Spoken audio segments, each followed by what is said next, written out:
హైదరాబాద్ లో కుండపోతగా కురిసిన వర్షాలకు మెయిన్ రోడ్లు, నేషనల్ హైవేలు నదులను తలపించాయి. భారీ వర్షం మొదలైన 15 నిమిషాలకు సిటీ శివారు ప్రాంతాల్లో ఎన్నడూ లేని విధంగా వరద ముంచెత్తింది. ఎల్బీనగర్, వనస్థలిపురం, హైత్ నగర్, అబ్దుల్లాపూర్ మెట్తో పాటు చుట్టుపక్కల ప్రాంతాలు జలదిగ్బంధమయ్యాయి.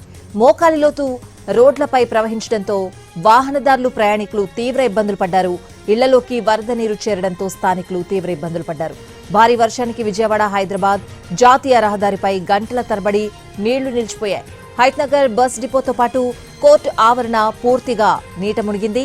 వెంటనే అక్కడికి చేరుకున్న హైడ్రా, జీహెచ్ఎంసీ, డీఆర్ఎఫ్ బృందాలు నీటిని తొలగించాయి.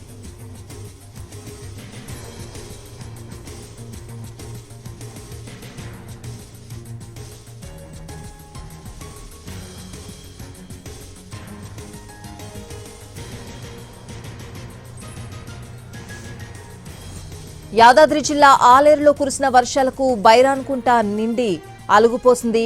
దీంతో 30 ఇళ్లను వరద ముంచెత్తింది. 11, 12 వార్డుల్లో మోకాలి లోతు నీళ్లు ఇళ్లలోకి ప్రవేశించడంతో వస్తువులన్నీ తడిచిపోయాయి.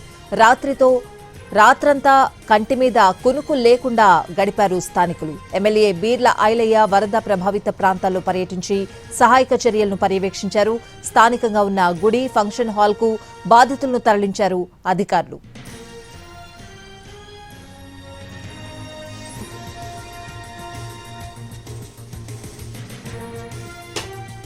భారీ వర్షాలకు హన్మకొండ జిల్లా ఎల్కతుర్తిలో వాగులు, వంకలు పొంగి పొర్లుతున్నాయి. వాగులో చిక్కుకున్న ఓ వ్యక్తిని పోలీసులు రక్షించారు. ఎల్కతుర్తి మండలం గోపాలపురం గ్రామానికి చెందిన రామయ్య అనే వ్యక్తి జీలగుల వాగులో చిక్కుకున్నాడు. తెల్లవారుజామున 3 గంటలకు డయల్ 100కు సమాచారం రావడంతో పోలీసులు అప్రమత్తమయ్యారు. సంఘటనా స్థలానికి చేరుకుని తాళ్ల సహాయంతో వాగులో చిక్కుకున్న వ్యక్తిని క్షేమంగా బయటకు తీసుకొచ్చారు పోలీసులు.